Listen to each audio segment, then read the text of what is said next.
मंगल मूर्ति सदगुरु मिलवै सर्वाधार। मंगलमय मंगल करनो बिन बहु बारंबार। देशवासियों को मेरा हार्दिक नमन।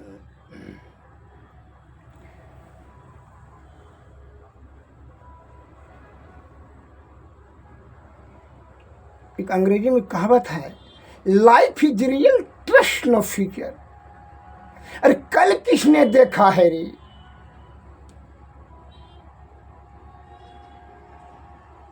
जिंदगी सही है पर भविष्य स्थिर नहीं है। कब ये श्वास रुक जाएगा? एक श्वास का ही तो खेले है। जीवन और मौत के बीच की क्या अंतर है? एक श्वास का ही अंतर है। जैसे कोई अगर यदि प्रश्न करे कि धन और ज्ञान में क्या अंतर है, तो जवाब यही है, धन का सुरक्षा आपको करना पड़ता है और ज्ञान ने आपका सुरक्षा करेगा। इसलिए ज्ञान श्रेष्ठ है। अगर धन का सुरक्षा में जरा से भी भूल चूक हुई, अर्थात ज्ञान का अभाव रहा, तो धन ने ही वही आपका नाश करवा देगा। स्वयं तो नाश होगा ही, आपका भी नाश करवा देगा। और ज्ञान सदैव आपका सुरक्षा करेगा, सदा हमेशा जन्म जन्मांतर तक, मरने के बाद भी। इसीलिए संत महात्मा लोग बात कहते हैं कि ज्ञान रतन का जतन कर, माटी का है संसार। हाय कबीरा फिर गया, फीका है संसार। कबीरदास जी ने कहा है, हे भाई ज्ञान रतन का भी तू जतन कर। कहे ये संसार माटी का है, नाशवान है। ये ज्ञान ही जो है वह अविनाशी तक पहुंचाने में सक्षम होगा या जीवात्मा को। फिर जब यह मिट्टी जब ढह जाएगा तो फिर ज्ञान कहाँ से प्राप्त कर सकेगा? इसलिए गुरु के शरण में जा। का गुरु का अर्थ होता है गुम न अंधकार रूम न प्रकाश। अज्ञान रूपी अंधकार से ज्ञान रूपी प्रकाश में सीखते हैं गुरु।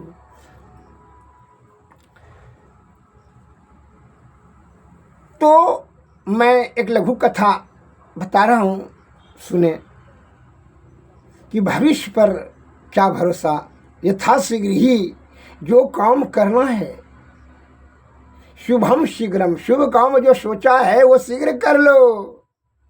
फिर समय मिलेगा कि नहीं मिलेगा, यही सोच करके मैं रात दिन आपके सेवा में लगा हुआ हूँ। क्या कि श्वास कब रुक जाएगा कौन ठिकाना है।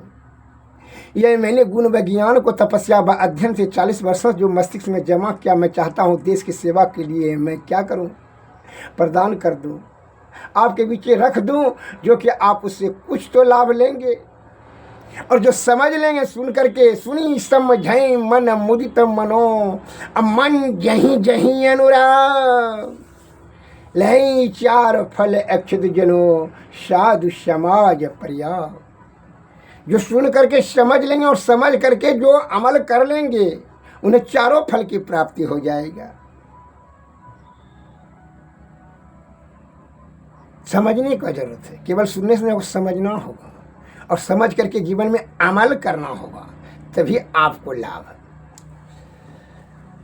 तो मैं यह कहना चाहता हूँ कि भविष्य पर जो है भरोसा करके बैठना, कल करेंगे, आज का काम कल पर, यह टाल मटोल का जो है कार्य अनिष्ट की ओर ले जाएगा। सुन लिया जाए। एक राजा शिकार खेलने के लिए गया जंगल की ओर। तो उसका जो है बहुत दूर चला गया जंगल में। तो जंगल में जो भटकते भटकते बहुत शाम हुआ, तो जो है लेट हो गया, तो नहीं आ सका। तो एक किसान के वहाँ रह गया। रात में वो किसान ने बहुत सेवा सत्कार राजा साहब का किया, प्रेम से जो है खिचड़ी वो किसान ने राजा साहब को खिलाया बड़ी प्रेम और श्रद्धा से। राजा साहब प्रसन्न चित्त हुआ भोजन करके, खिचड़ी खा करके किसान का। राजा साहब ने एक पत्र उनको दिया, एक मुहर दिया कि जब भी कोई चीज़ मांगने का, जब जो मांगे अभी मांगना है, क्योंकि ना अभी तो फजूल है सब हमको। वो बड़ा संतोषी आदमी था। क्योंकि ठीक है अभी तुम नहीं लेना चाहते हो तो काम करो, ये तुमको मुहर दे देते हैं, राजमुहर, जो कि जब ज़रूरत हो तो तुम हमारे वहाँ चला जाना, राजमहल चला जाना। इस मुहर को दिखाना कि राजा साहब से भेंट करना है, कोई नहीं रोकेगा तुमको, डायरेक्ट हमसे भेंट करा देगा। क्योंकि जो हुजूर का दया, अच्छी बात है, बड़ी कृपा है आपकी। राजा साहब चले गए। अब बहुत दिन के बाद जो है किसान की जो है बेटी जो है सियानी हो गई और जो है वह शादी ब्याह की योग्य हो गई। तो उसकी धर्म पत्नी बोली कि सुनिए जी, आप जो है जो राजा साहब ने दिया था कि कोई मदद की ज़रूरत है तो आप राज दरबार चले आएंगे, मैं आपका मदद करूंगा, जो इच्छा है वह पूर्ति करूंगा आपका। तो चले जाइए आप राजा साहब के पास। का लड़की जो सियानी हो गया उसका कुछ जो है दान दहेज के लिए कुछ मदद कर दे तो बड़ी सुंदर बात है। तो कहा कि ठीक है, जब तुम कहती है, अरे क्या मांगना है जो है इतने में निभाओ। तो उनकी धर्म पत्नी ने जोर दिया, इसलिए किसान जी है चले आए, राज दरबार में आए, जो है मुहर दिखाया तो राजा के पास चले, दरबार पर बैठे हुए थे। तो खिड़की से देखे कि किसान ने कि राजा साहब जो है अल्लाह से दुआ कर रहा था कि ऐसे ऐसे करके जो नमाज़ पढ़ता है, तो नमाज़ पढ़ रहा था, अल्लाह से मांग रहे थे। तो बड़ा उनको आश्चर्य हुआ। तो खिड़की से उन्होंने देख लिया किसान ने कि राजा साहब तो मांग रहे हैं, अल्लाह से, भगवान से मांग रहे हैं। तो जब राजा को सभी चीज़ पूर्ति है फिर और मांगने की क्या ज़रूरत है। इसका मतलब है कि और वह महाराजा है भगवान, तो उन्हीं से मांग लेंगे हम भी। जब राजा साहब खुद मांगते हैं तो हम इनके पास में क्या मांगे, हम भी उन्हीं से मांग लेंगे। ऐसा सोच कर करके, विचार कर करके, दिमाग में डिसीजन लेकर के, निर्णय लेकर के वह राजा साहब के यहाँ से आने लगा। राजा साहब तब तक पूजा पाठ करके पूछे, नौकर को, कहाँ गया वो किसान जो आया था? करके हुजूर वो तो जा रहा है। करके बोला करके लाया। करके क्या बात है, आप जो है जाने लगे? कहा हुजूर जब आपको हम देखें कि जो है आप नमाज़ पढ़ रहे हैं, कुछ मांग रहे हैं अल्लाह से, तो हम भी मन में विचार किए कि जब जो जिन मालिक से आप मांग रहे हैं वही मालिक से हम भी मांगे लेंगे। क्या है कि इसका मतलब है आपको भी और कोई चीज़ की ज़रूरत है, इसलिए ना आप अल्लाह से मांग रहे हैं। तो हम भी यही सोचे कि हम भी अल्लाह से मांग लेंगे। क्या राजा साहब को तो खुद ज़रूरी है, तो हम इनसे क्या मांगेंगे। कहने का तात्पर्य है वो किसान बड़ा संतोषम परम सुखम, संतोष ही परम सुख प्राप्ति कराता है। अर्थात संतोष जिसको आ गया, किसी चीज़ का चाहत नहीं रहा, तो वह सुखी है संसार में। अन्यथा जिसको असंतोष रहा वह गरीब से गरीब हो जाएगा। वह गरीबे समझिए, कितना धन होने के बाद भी वो गरीबे समझिए, मानसिक उसको बीमारी हो गया ना, और ललक हो, तृष्णा हो गया, तृष्णा के चपेट में आ गया वो, और चाहिए करते करते जो है ना तृष्णा इतना तीव्र गति से हो गया कि वो मानसिक बीमार हो गया। अब शांति उसको है ही नहीं है। इसलिए संत वाणी में आया, शांति मतलब अस्थिरता व निश्चलता को शांति कहते हैं। शांति को जो प्राप्त करते हैं उसे ही संत कहते हैं।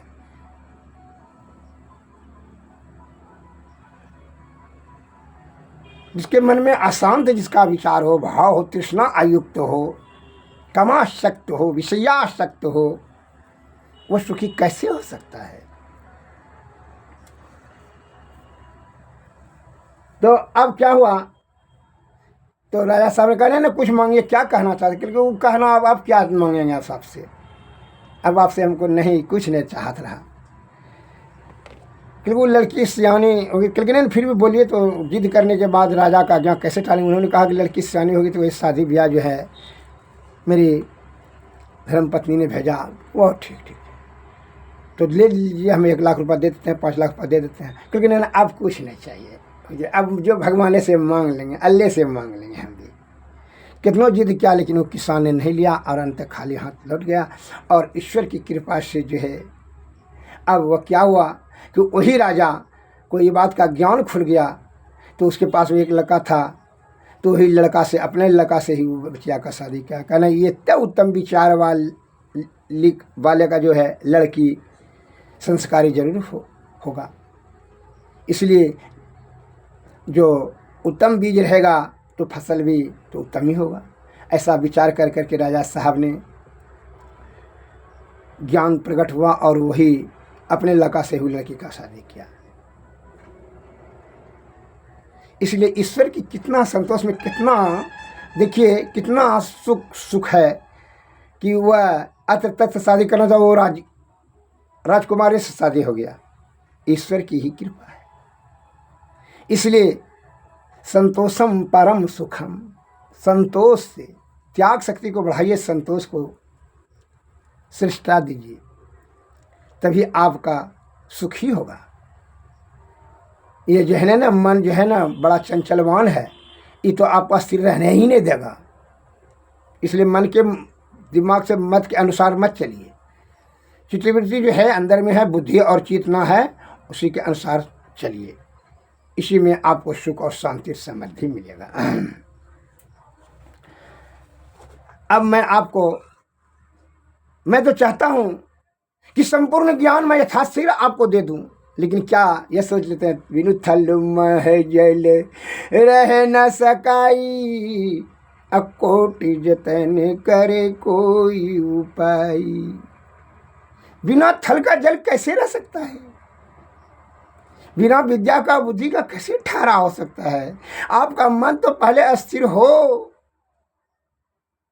परवचन तथा वैद्य का वचन अमल करेंगे।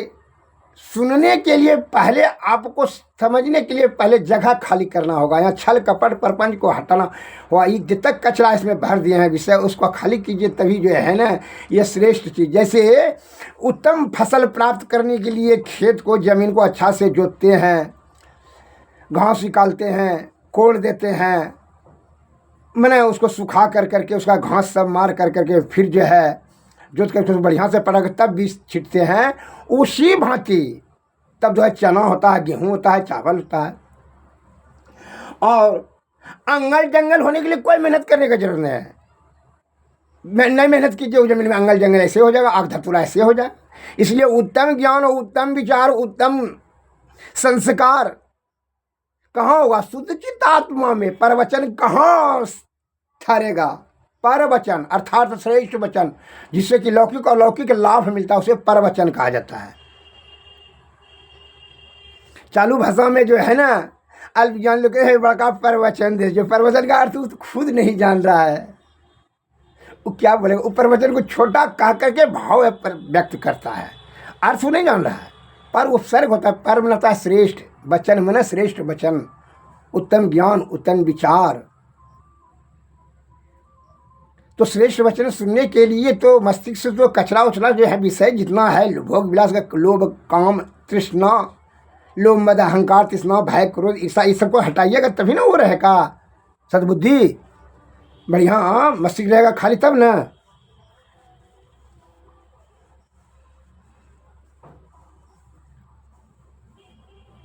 और जब वहाँ ठहराव हो जाएगा तब क्या होगा? मंजन फल देखें तत्काला, पीक होई काक कहूँ मराला।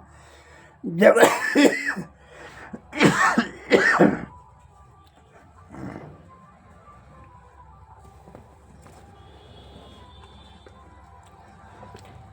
शुद्ध चित्त आत्मा हो जाएगा तो शुद्ध और प्रवचन का ज्ञान वहाँ एडजस्टमेंट होगा, और उसी के आधार पर तब अमल करेंगे तो सिद्धि प्राप्त होगी। मैं आपको शरीर को स्वस्थ तंदुरुस्त आरोग्यता प्राप्त करने के लिए आयुर्वेद ज्ञान बता रहा हूँ, उसको सुन करके समझ कर अमल करें, जो कि भैंसज रत्नावली में उल्लेख किया गया है। पंचाअमृत लोह, क्या इसका कम्बाइनेशन है? इस औषधि का नाम हुआ पंचाअमृत लोह। इसका कम्बाइनेशन क्या कौन दवाई दे करके बनता है? इसको ज़रा सुन लीजिए, बढ़िया से ध्यान से सुनिए, का ज्ञान का बात ध्यान से सुनिए, तभी सुनकर समझेंगे, तब अमल करेंगे, तब लाभ होगा। मास्टर का, गुरुजी का काम है बताना, बुजुर्गों का काम है कहना, मानना नहीं मानना तो आपके ऊपर निर्भर है। लो भस्म, तांबे की भस्म शुद्ध गंधक, अबरक भस्म शुद्ध पारा, त्रिकुटा, त्रिफला, नागर मोथा, वायबिड़िंग, चीते की जड़, चिरता, देवदारू, हल्दी, दारू, हल्दी, पोकर मूल, आंवला, अजवाइन, जीरा, काला जीरा, कचूर, धनिया। और जब ये प्रत्येक औषधि समान भाग लेकर के बारीक चूर्ण कर लेवे, फिर सब चूर्ण को आधा भाग शुद्ध लोह मंडूर, लोह भस्म में लेकर चौगुने गौमूत्र में पकावें। कुछ देर पकने के पश्चात उसमें मंडूर से 8 गुना पुनर्नवे का क्वाथ डालकर पकावें। मैंने पुनर्नमा जो घास होता है, गोल गोल पत्ता होता है, धरती चर में होता है, उसको साटा भी कहता है, धरती में पसर के होता है, उसको जो है ना साटा भी कहा जाता है, पुनर्नमा। ऐसे पत्ता तोड़ के पानी नहीं गिरता है, उसी को पुनर्नमा का क्वाथ बना करके सबको जो है उसमें खूब पकाइए। अब पका करके जब पाक तैयार हो जावे तो पूर्वोक्त औषधि का चूर्ण डालकर, सभी औषधि का चूर्ण डाल कर करके उसमें शीतल होने पर 4 तोले शहद मिलाकर एक चिकने बासन में भर करके रख देवें। फिर इसमें प्रतिदिन प्रातःकाल 3-3 मास से परिणाम लेकर करके ताल मखाने के पत्तों के क्वाथ में साथ सेवन करें। नहीं तो शीशम के भी जो है क्वाथ में डाल कर सकते हैं। यह मंडूर पुरानी संघरनी, पुराना संघरनी किसको कहता है? जो उसको खुचुर पैखाना होते रहता है, आँख पे चीज ले झाग गिरता है, उसको कहे संघरनी। उसको वह 40 प्रकार के हैं। उम्मल मार्ग से शक्ति समझिए आपका क्षारण हो लेगा, पेशाब की अधिकता होगा समझ लीजिए पेशाब मार्ग से आप शक्ति क्षारण हो लेगा, उसको परमे कहा जाता है, वो 20 प्रकार के होते हैं। तो पुराना संघरनी और सोच युक्त पांडु, जिसे शरीर फुला हो और पांडु पीला चेहरा हो गया हो, उसको पांडु, जिसको जॉन्डिस अंग्रेजी में कहते हैं। और कमला, जिस hepatitis A B C D कर जा है आजकल जो कहता है आधुनिक विद्वान, उसको कमला कहता है। जॉन्डिस से स्टेज आगे बढ़ गया है। जीर्ण ज्वर, पीला में जो है खून अब जमा नहीं हो रहा है, खून बढ़िया सही नहीं बना रहा है, वो पीला की खराबी के कारण से वहाँ खून स्टोर होता है बना करके, तब वहीं से स्नायु तंत्र में धकेला जाता है। पीला, यकृत, जो यकृत में होता है लीवर, जो खून बनाने वाला मालिक है, वह किसी प्रकार का उसमें जो है इन्फेक्शन है या खून नहीं बना पाता है, तो उसके लिए गुल्म, उदर रोग, उदर में पेट रोग, विशेषकर खांसी, श्वास और प्रतिशाय, कुकर खांसी, इन सब रोगों को दूर करता है और पाचक अग्नि को दीपन करता है एवं शरीर को कांति युक्त और पुष्ट करता है। आप यह भैंसज रत्नावली है, इस पर संदेह न कीजिएगा। नहीं करना अमल आपका काम है, मत कीजिए, उससे कोई मतलब नहीं। इसका गुण प्रभाव छीनने होगा, और जब आप अमल नहीं करेंगे तो आप उंगली उठाने का भी दुस्साहस न करें। ऐसा जो है ना आपका प्रवृत्ति विचार नीचे कितना गिर रहा है कि जो चीज़ को अमल नहीं करता, इससे गिलहरी को अंगूर नहीं मिलता, वो कहता है खट्टा अंगूर खट्टा लगता है। वो अपना थोड़ी बताता है हम वहाँ पर नहीं पहुँच सकते हैं या उसको नहीं तोड़ सकते हैं। उसी प्रकार आप अमल नहीं कर सकते हैं, न बना सकते हैं, न अमल कर सकते हैं, न समझ सकते हैं, तो जो है ना आप उसको दुठो दुर्गुण बात बोल कर करके टाल देते हैं। अतः जिन सज्जन को विस्तृत स्वरूप जानकारी प्राप्त करना हो आप हमसे संपर्क करें। मैं आपका ज्ञान से उत्तम सेवा करूंगा। आयुर्वेदिक सेवा निरंतर 40 वर्षों से लगातार मैं आपका कर रहा हूं, देश का निस्वार्थ भाव से, काय संत मत से हूँ। हमारे गुरु का आदेश है, परमार्थ के लिए कोई कार्य जो है वह आशीर्वाद बन करके प्राप्त होता है, जिसमें कि धर्म में परिणत हो जाता है। विस्तृत रूप जानकारी प्राप्त करने के लिए मोबाइल पर संपर्क साधें। Mobile number 93 34 70 40 25। जय हिंद, जय भारत, नमस्कार, धन्यवाद।